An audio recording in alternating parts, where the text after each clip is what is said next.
আসসালামু আলাইকুম ওয়া রাহমাতুল্লাহ। হিন্দু ভাই বোনদেরকে আদাব। অন্যান্য ধর্মাবলম্বী ভাই বোনদের প্রতি রইল শ্রদ্ধা, সম্মান, ভালোবাসা।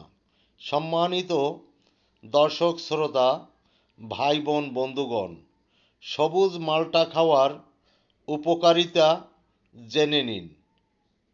দাঁত ও হাড়ের গঠনে সাহায্য করে, ঠান্ডাজনিত সমস্যাগুলো দূর করে থাকে, ভিটামিন সি এর অভাব দূর করে, গর্ভবতী নারীদের জন্য ভীষণ উপকারী, ওজন কমাতে সাহায্য করে, পাকস্থলীকে সুস্থ রাখে, দৃষ্টিশক্তি ভালো রাখে।